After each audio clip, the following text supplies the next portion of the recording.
on to another episode of If It Be Your Will podcast.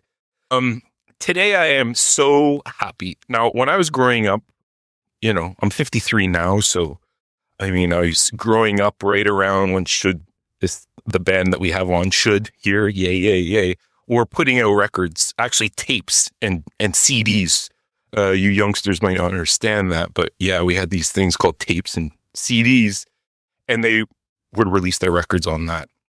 And I was just a huge fan.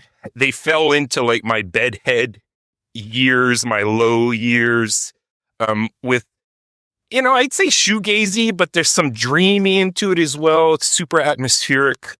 Anyway, they just came back and released their first, I'll say in quotation marks, Feed Like Fishes, the deluxe that came out. And it will be a double E LP that's coming out or is out. Let me just get the date.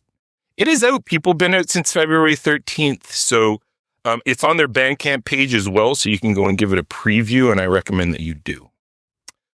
I want to thank you too for joining me from Should. Marc, where are you coming in from? Yeah, thanks for having us. I live in Baltimore, Maryland. Awesome. Cool. Tanya, where are you coming in from? Yeah, so I'm coming in from Yellow Springs, Ohio right now. Mm-hmm. Excellent. Well, welcome.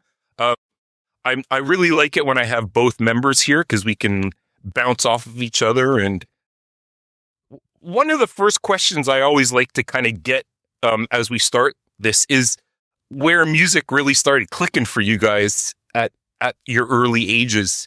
And Tanya, why don't I start with you? Like, what were your first, music? Yeah, I'm in. I love it. I'm going to do it. I want to be in a band. I want to write music. Do you have any of those early memories or moments where music really started to be something that was going to be a part of you? Yeah, I grew up, my dad's actually a piano tuner, and so there's music all around me, and he loves music. So music all around me my whole life, and I grew up singing next to him with his accordion. He really plays a really mean polka, the accordion, and a lot of other music, and so we would go out and perform at local events together. And I also started writing some music when I was very small, 8 or 9 years old, which I'd forgotten until recently. And then I was trained classically most of my childhood and early adult life. So, yeah, I've always loved music and could not live without. And Dad too. That's like it runs in the genes a little bit of music and performing. yeah. Amazing. And Marc, what about you? Where did all this journey start for you?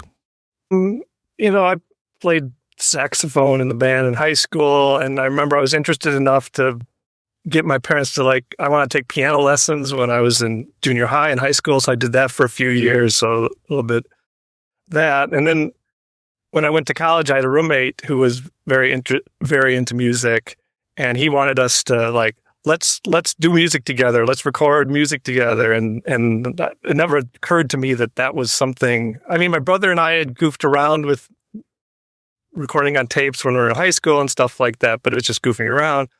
So I did that. And that's how I kind of got in college, got kind of interested in that. And then as an undergraduate, took a class in sound recording. And from there I was really into music, and I was interested in trying to make music myself. So Right. Cool. And where did your two paths cross? And what was that situation like where you came together and started creating music together? Yeah, we had a small, in the 80s when everything was very 80s, I hung out with a group of very free spirit punk rock and artists in our small little town in southeastern Minnesota. And Marc's wife, Alyssa, was part of that community, and she is a dear friend. And so when she was a student at the University of Wisconsin-Madison, I would go up and visit her And so I got to meet Marc through that. And gosh, what years are we talking about there? Well, it would have been before 1990. So it's probably 89 or 90, you know. So I started dating in 1989. I knew her a year before that, but. Well, and like your first cassette you guys put out was in 1993, right? Resonate. Is that accurate? Yeah, that was, yeah, because that was kind of like somewhat of a demo tape and stuff, and of a few of the songs, some of which were included on the Captured Tracks reissue of a folding sieve. But yeah, I'd been doing music for like when I started grad school in 1990, I bought an 8-track. You know, I actually had some money then, so I bought an 8-track, bought a sampling keyboard and stuff, and started doing music. But it was very different from the sort of music that what we became. And then I got interested in. I was inspired by the shoegaze music to kind of do something in that vein and kind of switch directions completely from something very electronic to that.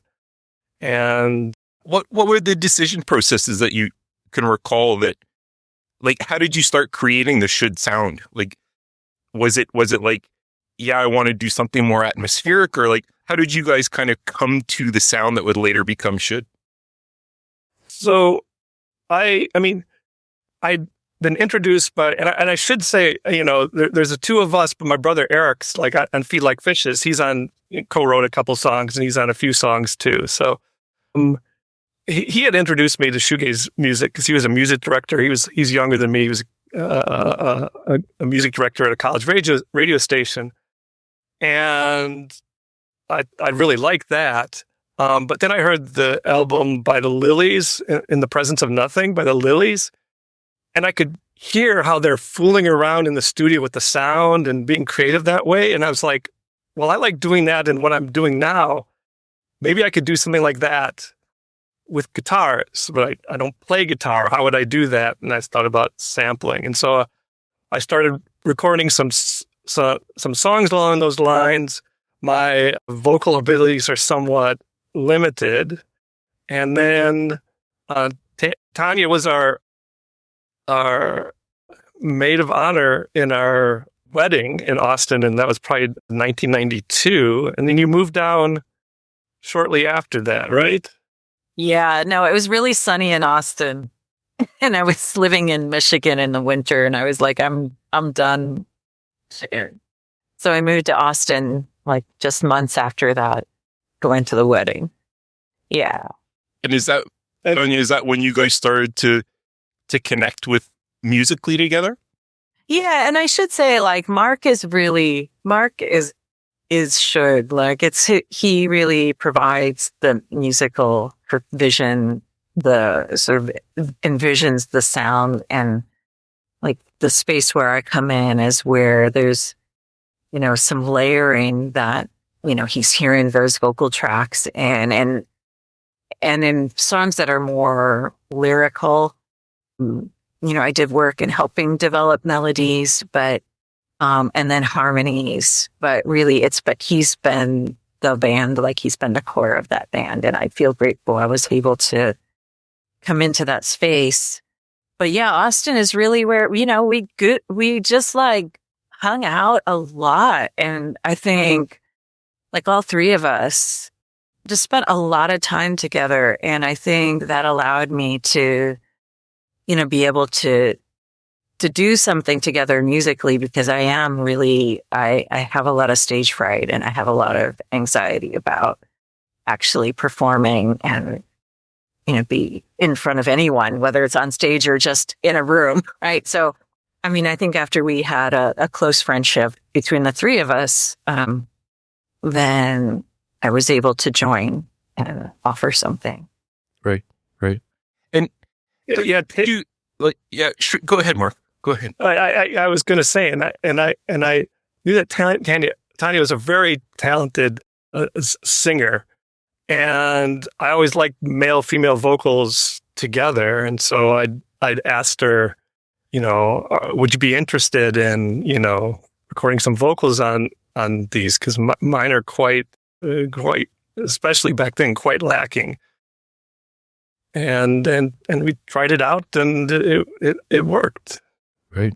Oh, it works beautifully. I find that your two vocals together, it's like magic happens. And Marc, I think you're selling your voice a bit short. I think that for the music that you make, I don't see any other way another vocal would fit in there. It is very you, but in this really amazing way.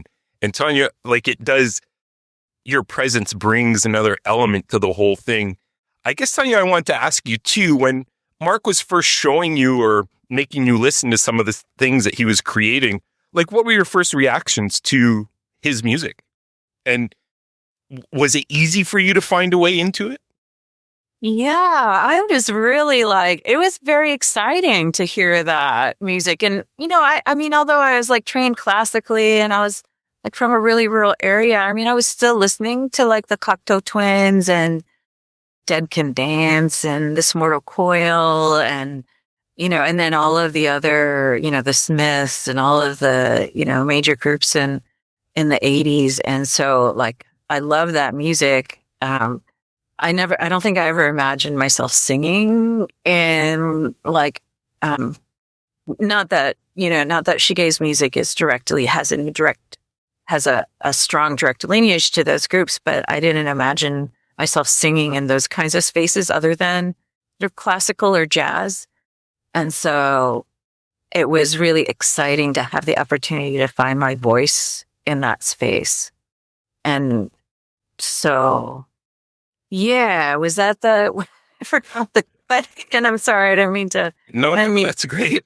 I mean, and it seemed too that Should started to get a pretty cult-like following in a way that the interest was there when you guys were putting records out.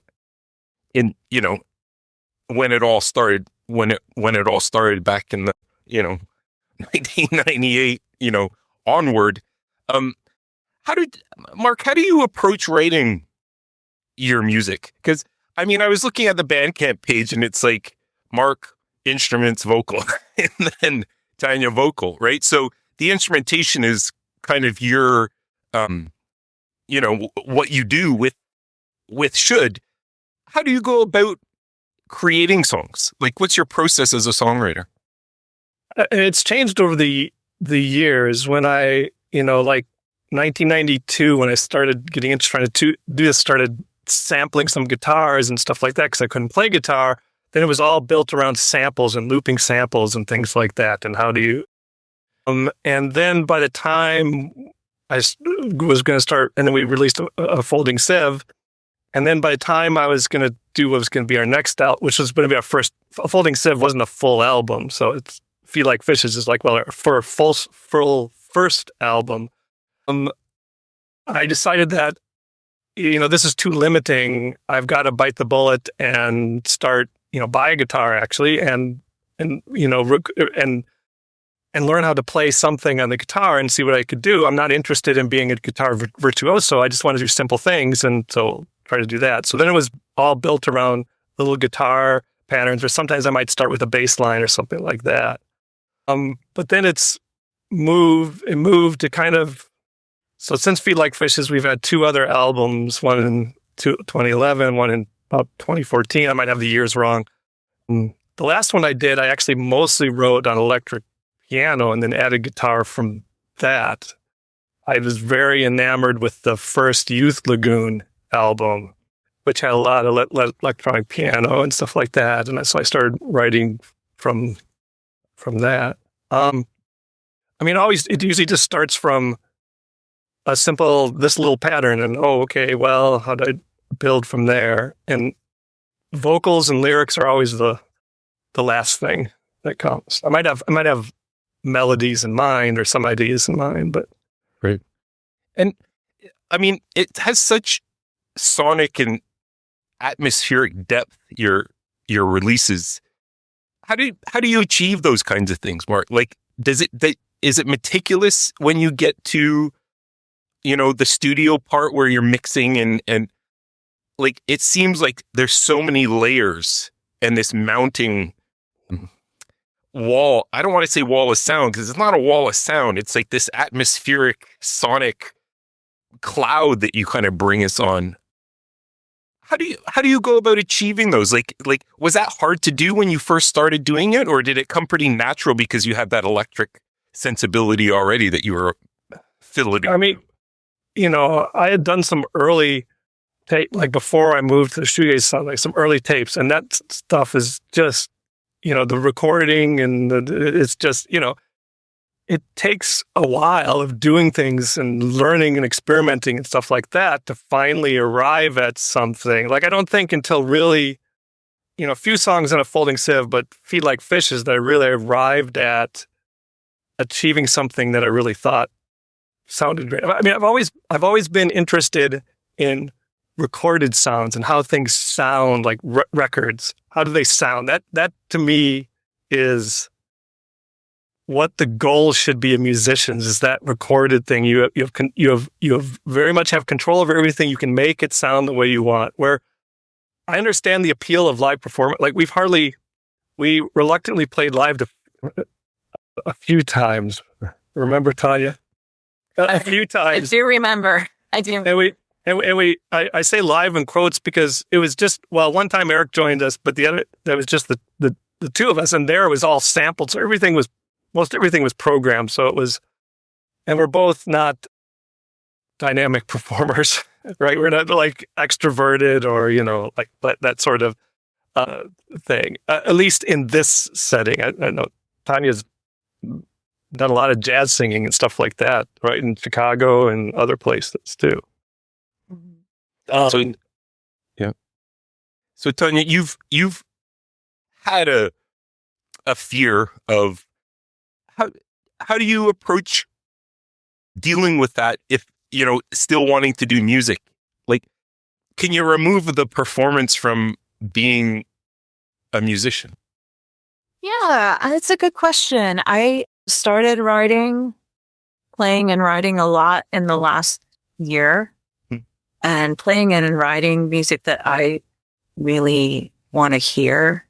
And again, making my way back to my voice and the way that I'm handling it. In the past, I've just drank a lot to like get through that, which, I know other people find ways to deal with that.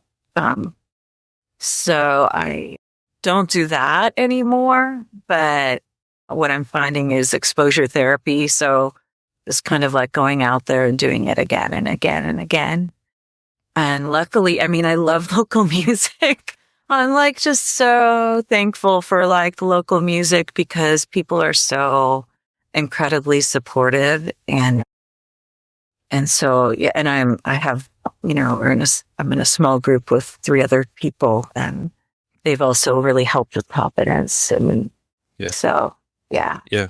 Yeah. I've heard that too. Like, you got to do it to conquer it, kind of, in a way. Like, there's no other remedy. Like, you could think about it, you can talk about it a lot, but the act of encountering that face to face when you're in front of people it's a lot of bravery. I mean, I've had many conversations with the musicians of like, how do you do it? And you'd be surprised how many musicians carry anxiety and around with them, and who are very isolated kids, and something clicks in them and they're like, I got to perform. And it's like totally not in their character. And, but they push themselves. Certain people have that capacity, and it's good to hear your story, Tanya, for sure. My next question is, all of these releases, and then there was kind of a quiet period before the deluxe came out, and the quiet period spanned over 13 years-ish. What brought that to a close, and then what was the resurrection? What was the the coming out of the ashes that happened in 2026 to put out this deluxe record?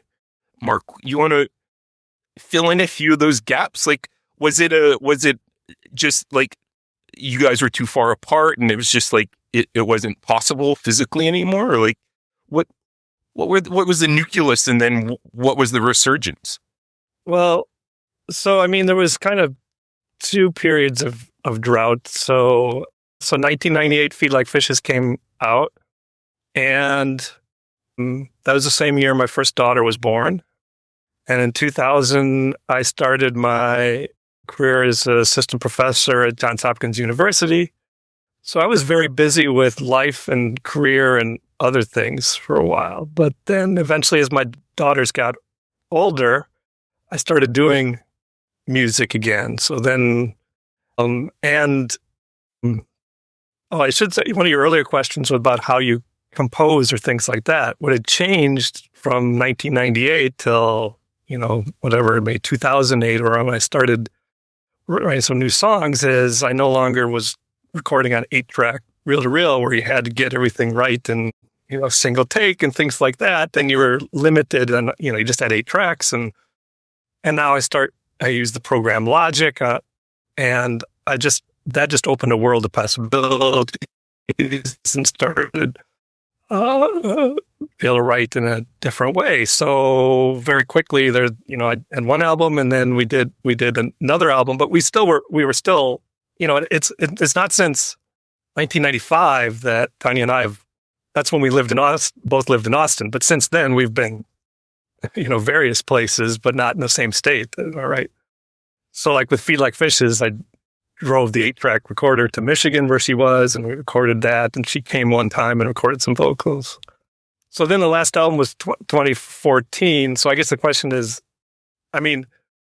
since then I did some other music. It's more ambient, experimental. I also decided to try to do something different, which I call Small Black Reptile, which is it's guitar driven. It's post-punk. I sing in a very different way. We had one digital single almost 10 years ago. I had one digital single, Small Black Reptile. I've still been working on those songs. I have like 30 songs that I want to finish for a new album. We'll see if I eventually do that. But then somehow, like in 2020, or around 2020, I sort of become aware that people really were interested. Feed Like Fishes suddenly was the thing getting the plays on Spotify, and I was being contacted by labels saying, we were interested in doing a vinyl of Feed Like Fishes. Are you interested? And one thing, my brother and I, since 1998, like Feed Like Fishes was our second release on my brother Eric and my label Words on Music, which we still run today.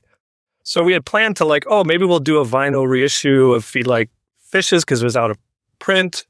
But then Numero got in contact with us, and I was interested in doing a double LP with unreleased tracks. And I was like, wow, my heroes, Bedhead, Codeine, the real stuff like that. It never occurred to me that Numero would contact us and be interested.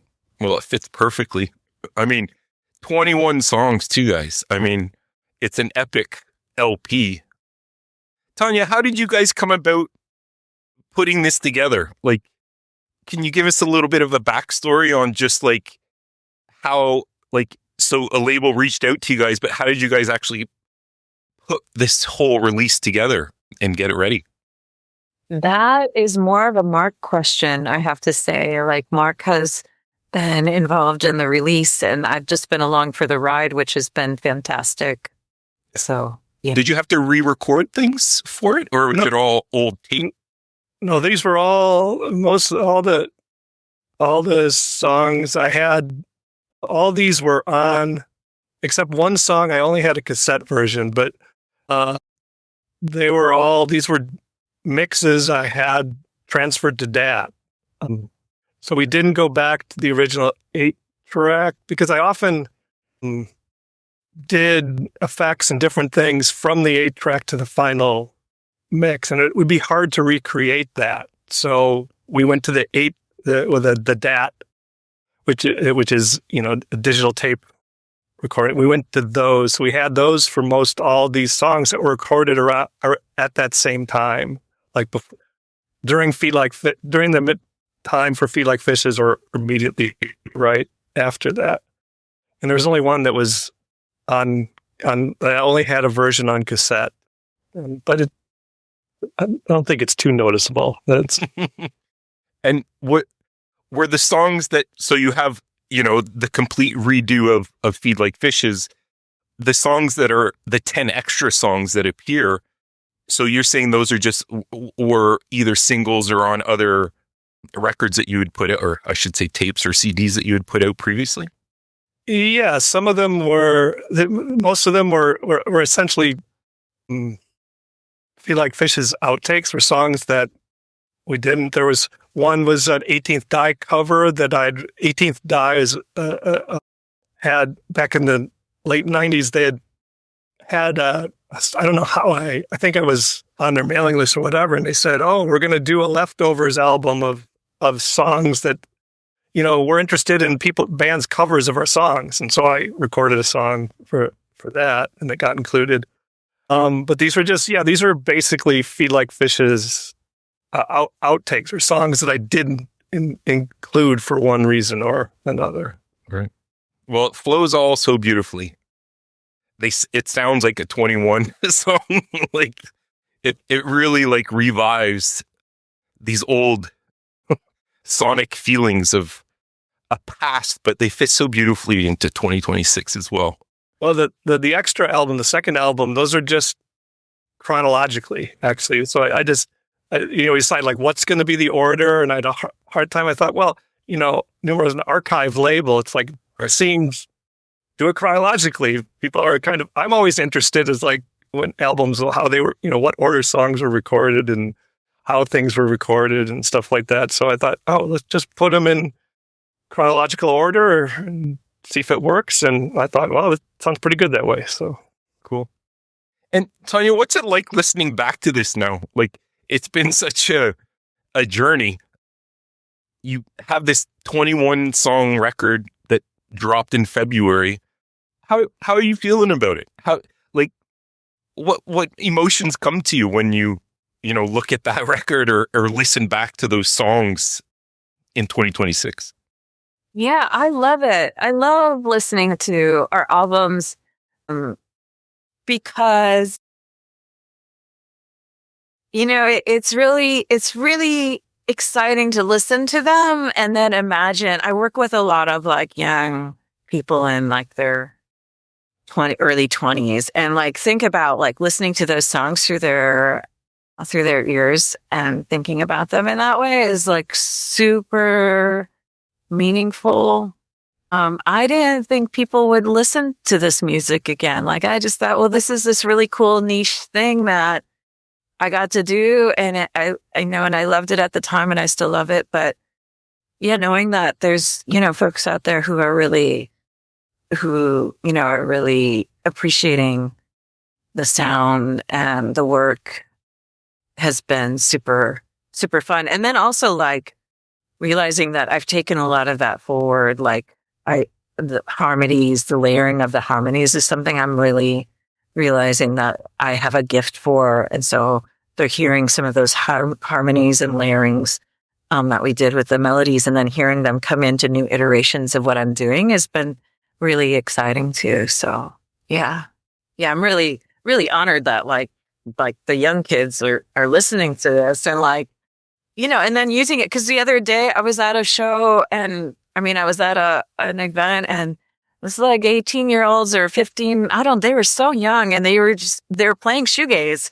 And I was like, that is, and I talked to them for a while. And the other thing is that I drive up Highway 68 from Yellow Springs, Ohio to Wilmington, Ohio. It's like going further south. And there's a diner, Lumberton Diner, which is my favorite diner. I go there every morning, and they're just the most perfect human beings in the world. And they have a coffee ready to go, and they write special notes to me on the cup, and just incredible. And I found that their baker was wearing a My Bloody Valentine shirt. And I was like, oh, you like My Bloody Valentine? And she's like, yeah, I love them. And I was like, well, I was in this band. And she's like, yes, I listened to that band. And I'm like, what? Lumberton Diner in Southwest Ohio. And that's actually been happening a lot. And even though I couldn't get out and perform much, like I wasn't able to at that time, like it's really cool to find that people actually listen, to the music. Yeah. Yeah. That's great. And like it has that generational kind of, like 18-year-old kid and a 53-year-old man, they can find a commonality or something. I'm a 17-year-old kid in a 56-year-old woman's body. And and when I listen, when I go back to that, I love keeping my heart in that place of like being in that music and feeling all of that vibration and resonance and messiness and grunginess in that sound, but also like it's the grunge and it's also the beauty of the harmonies and the lyrics and the dark, the dark angsty soul. I love all of it. And Marc is so gifted at like bringing those layers into play. So absolutely. Yeah. And Marc, what did the release of the record shock you at all? Like, were there any surprises like Tanya was talking about? Like, did you experience that as well of like this, like these young kids are connecting to this, something that I created, so long ago? Yeah. Well, I mean, I'd set up a Should Instagram, for years ago, but never really did much. Because I don't use Instagram. And so I decided that, when Numero was interested, I decided, well, maybe I should start doing stuff. And then I just started seeing all these, especially when Numero did a post about it, and there's all these people posting about how much they love it. It came as it's a big, so, we've never had anywhere near this attention. So it's been great and exciting. We've been invited to Spain and Los Angeles, and I'm like, Marc, let's go. And Marc's like, yes, we keep getting invited. Yeah, I'm ready now, but yeah, Tanya's actually ready, but I'm much more reticent about trying to figure out how we could do something live. So right. Is that but possibly in the mix, Marc? Like, I don't think so. I'm sorry to say, but you never know what happens in the future. But maybe I can just have some pedals where your voice comes in, like, and I can just do the pedals and stare at them, and I mean, you would play to a packed house, that's guaranteed. And anything you guys put out, even if it was just experimental spoon snapping, it would blow people away. Well, I did just recently send a couple because I've been doing these songs that I envision as a small black reptile, but a few of them are like songs that's like, oh, this sounds like it could be Should. So I recently sent a couple songs to Tanya with the idea, maybe we can, so maybe we'll, new Should recordings is definitely a much stronger possibility than Should playing live. So amazing. Well, that makes lots of Should lovers out there very happy to hear. I'm not going to nail down any more than that, but I'm really happy to hear that you guys this is ongoing and there's possibilities down the road. And I guess that's where we'll leave it, guys. I really appreciate both your time, and I'm so happy that you guys put this out. It's like meeting an old friend again and sitting down and remembering all these things. I think songs have that power to connect us back to things of the past that either we want to remember or we don't really want to remember, but we need to deal with. And I really think that this record just comes at the perfect time. I always say we always are looking right now for small wins in this crazy world we live in. And this release was a small win for me anyway. So I appreciate you both. And I wish you all the best in both of your individual music journeys, and also should continue down that road too. It will make a lot of people who are super happy. So thank you for taking some time. I really appreciate it. I mean, thanks so much for taking the time to do this podcast. I know it's a lot of work, and Thank you for being so present and listening to me talk for. I love it. Yeah. I found that you guys are both super genuine and thoughtful in this conversation. And that's what I get off of human connection. And I really felt like I connected with you too. First through your music and now through some words. So thank you for that too. Yeah. Thanks so much for the kind words and for having us. Awesome. Well, all the best, guys. And our paths might cross again one day. We shall see. Okay. Thanks, guys. Okay.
You saw my fire.